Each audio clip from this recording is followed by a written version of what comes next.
Hello students, class 9 का fourth lesson start करेंगे आज हम। Structure of the atom.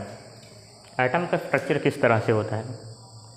इसके पहले लेसन एटम्स एंड मॉलिक्यूल्स में हमने पढ़ा था। हमने एक डाल्टन एटॉमिक थ्योरी पढ़ी थी।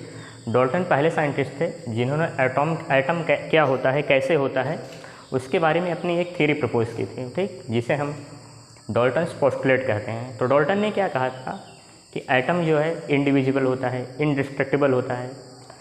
हर एलिमेंट का अलग अलग एटम होता है और हर एटम की प्रॉपर्टीज़ क्या होती हैं, अलग अलग होती हैं, उनका मास अलग अलग होता है, ठीक। तो एटम के स्ट्रक्चर को समझकर हम उसकी स्टडी करेंगे कि क्यों इस तरीके से होता है, ठीक। तो इसमें हम पहला टॉपिक क्या पढ़ेंगे, charge particle in matter. Matter में चार्ज पार्टिकल क्या होता है। अब चार्ज पार्टिकल कहाँ से आया ये टर्म। फॉर एग्जांपल लेते हैं, हम कोई कॉम्ब लेते हैं, कंघी, और उसको ड्राई हेयर पे जब हम रब करते हैं या हेयर को कॉम्बिंग करते हैं तो क्या होता है, वो कंघी चार्ज हो जाती है, जो कॉम्ब है वो चार्ज हो जाती है और वो छोटे छोटे कागज़ के टुकड़ों को अपनी तरफ अट्रैक्ट करती है, ठीक। अगर कोई कंघी लेके हम उसको बाल पे रगड़ेंगे, उसके बाद उसको हम कागज़ के छोटे छोटे टुकड़ों के पास ले जाएंगे तो वो कंघी उस कागज़ के छोटे छोटे टुकड़ों को अपनी तरफ अट्रैक्ट करेगी। तो क्यों अट्रैक्ट कर रही है, क्योंकि उसमें चार्ज आ जा रहा है, वो चार्ज हो जा रही है, ठीक। चार्ज का क्या काम होता है, अपोजिट चार्ज एक दूसरे को अपनी तरफ अट्रैक्ट करते हैं। जैसे मैग्नेट, आपको पता है मैग्नेट जो होते हैं, एक मैग्नेट दूसरे को क्या करता है, अट्रैक्ट करता है, ठीक। तो उसी तरीके से ये भी क्या हो जा रही है, चार्ज हो जा रही है कॉम्ब, ठीक। तो ये चार्ज पार्टिकल क्या है, ठीक। तो यानी मैटर में जो एटम है उसमें कुछ पार्टिकल्स होते होंगे। तो जैसे जैसे साइंटिस्ट ने स्टडी की तो उन्होंने और भी कुछ चीज़ें पाई। जे थॉमसन ने इलेक्ट्रॉन को डिस्कवर किया, ठीक। Canal ray experiment, cathode ray experiment, class 11th में आप पढ़ेंगे इसे। ई गोल्डस्टीन, साइंटिस्ट थे गोल्डस्टीन, इन्होंने कहा कि इलेक्ट्रॉन तो होता ही है, इलेक्ट्रॉन के साथ साथ प्रोटॉन भी होते हैं एटम में, जो सब एटॉमिक पार्टिकल्स होते हैं, इलेक्ट्रॉन, प्रोटॉन, और तीसरा न्यूट्रॉन होता है। न्यूट्रॉन की डिस्कवरी बाद में हुई, पहले इलेक्ट्रॉन की डिस्कवरी ही, इलेक्ट्रॉन की डिस्कवरी जे थॉमसन ने की थी, ठीक। इन्होंने कैसे किया था, एक कैनल रेस, ठीक, canal rays, canal tube rays या फिर कैथोड रेस एक्सपेरिमेंट भी कहते हैं इसे, कैथोड रेस एक्सपेरिमेंट, ठीक। इसे एनोड रेस एक्सपेरिमेंट कहते हैं, ठीक।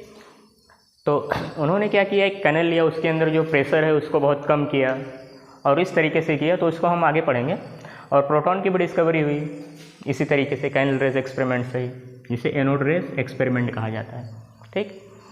तो क्या देखा गया, इलेक्ट्रॉन जो था नेगेटिवली चार्ज था, प्रोटॉन पॉजिटिवली चार्ज था। एटम के अंदर जो ये पार्टिकल्स थे, इलेक्ट्रॉन और प्रोटॉन, इलेक्ट्रॉन कैसा चार्ज था, नेगेटिवली चार्ज था, प्रोटॉन पॉजिटिवली चार्ज था, ठीक। तो इसके बेसिस पे देखा गया कि एक एटम में चार्ज पार्टिकल जो होते हैं, जो चार्ज पार्टिकल होते हैं, उनका मैग्नीट्यूड क्या होता है, सेम होता है। कोई भी एटम है उसमें जो चार्ज पार्टिकल होंगे उनका मैग्नीट्यूड क्या होगा, सेम होगा। साइन होगी क्या होगी, अपोजिट होगी। मैग्नीट्यूड, मान लो अगर कोई एक एटम है, फॉर एग्जांपल ये एक एटम है, ठीक। एटम में अगर 5 इलेक्ट्रॉन हैं, मान लो ये इलेक्ट्रॉन है, ठीक। अगर 5 इलेक्ट्रॉन है तो उसमें 5 प्रोटॉन भी होंगे, 5 प्रोटॉन भी होंगे, ठीक। यानी मैग्नीट्यूड क्या है, सेम है, दोनों कितने हैं, 5-5 है।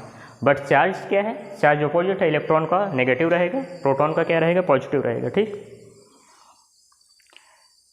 अब हमें ये पता है, मॉडर्न डे में जो एक्सपेरिमेंट हुए, रुदरफोर्ड ने एक्सपेरिमेंट किया, तो उन्होंने क्या बताया, प्रोटॉन कहाँ होता है, प्रोटॉन न्यूक्लियस के अंदर होता है। प्रोटॉन, अगर एक एटम इतना बड़ा है मान लो, ठीक, सेंटर में छोटा सा है, अगर 1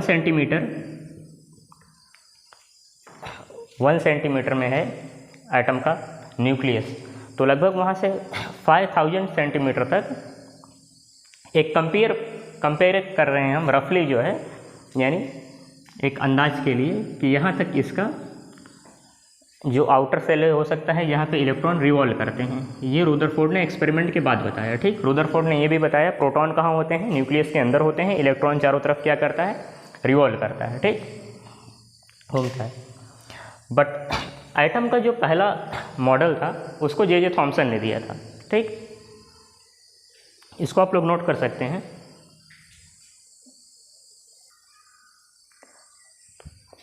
तो जो पहला मॉडल था Thomson's model of atom,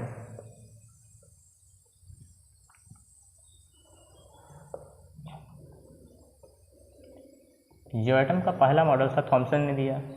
Thompson के टाइम थॉमसन को क्या पता था, जो जे थॉमसन साइंटिस्ट थे, इन्होंने इलेक्ट्रॉन की डिस्कवरी की थी कैथोड रे एक्सपेरिमेंट से, और गोल्डस्टीन ने प्रोटॉन की डिस्कवरी की। तो उस बेसिस पे इन्होंने एटम का मॉडल दिया। इन्होंने क्या कहा, इनके मॉडल को क्रिसमस पडिंग, प्लम पडिंग या फिर वाटरमेलन भी कहा जाता है। जैसे वाटरमेलन होता है तरबूज, ठीक। तो इनका क्या कहना था कि जिस तरीके से तरबूज में दो पार्ट होता है, एक रेड पल्पी पार्ट होता है, दूसरे क्या होते हैं वाटरमेलन में, सीड्स होते हैं ब्लैक।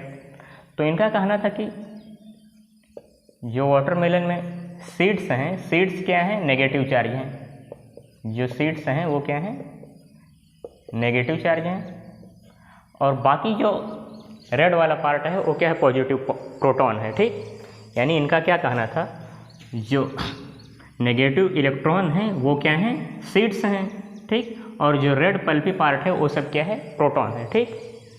या फिर हम प्लम पुडिंग का मॉडल लेते हैं। जिस तरीके से खीर बनाते हैं हम, खीर में मिल्क होता है, तो मिल्क को हम पॉजिटिव चार्ज मान सकते हैं, प्रोटॉन, और जो उसमें हम बाकी चीज़ें ऐड करते हैं, चावल वगैरह हो गया, ठीक, किशमिश वगैरह ऐड करते हैं, तो वो सब क्या है, वो सब इलेक्ट्रॉन के जैसे। तो ये एक इन्होंने मॉडल पुट फॉरवर्ड किया, और उन्होंने दो बातें कही अपना मॉडल देने के बाद। दो बातें कही। क्या कहा इन्होंने कि जो इलेक्ट्रॉन है, ठीक, चार्ज पार्टिकल्स आर सेम, या फिर equal in magnitude. Charge particles are equal in magnitude in an atom.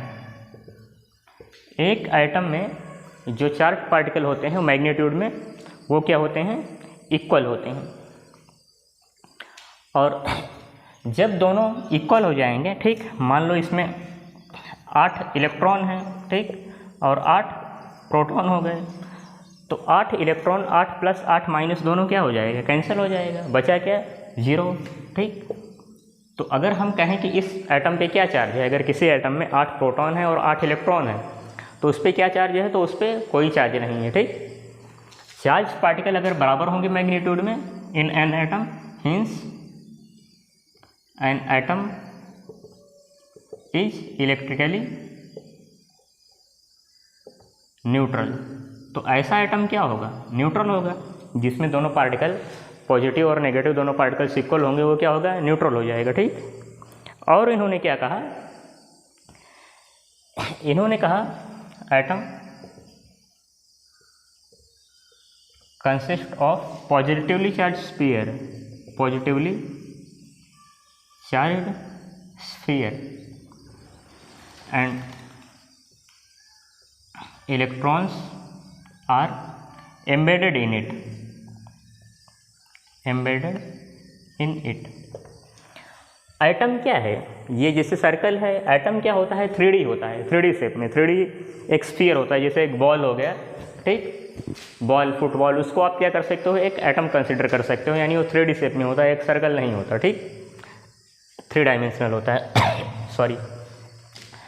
और जो इलेक्ट्रॉन्स हैं, एटम क्या है, उसमें पॉजिटिवली चार्ज का एक स्फीयर है और इलेक्ट्रॉन उसमें एम्बेडेड है। जिस तरीके से वाटरमेलन के अंदर सीड एम्बेडेड रहते हैं, ठीक, उसी तरीके से उस पॉजिटिवली चार्ज पार्टिकल्स में इलेक्ट्रॉन क्या है, एम्बेडेड है।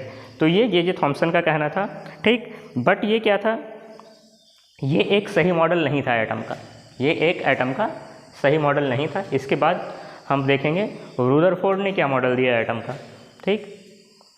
ये दोनों पॉइंट इंपॉर्टेंट है जो जे थॉमसन ने कहा था, ठीक। इसके बाद रुदरफोर्ड ने एटम का एक मॉडल दिया, उसको हम देखेंगे। आई थिंक इतना आपको समझ में आया होगा, इसको आप लोग नोट कर लीजिए। रुदरफोर्ड मॉडल्स हम नेक्स्ट वीडियो में देखेंगे। Thank you.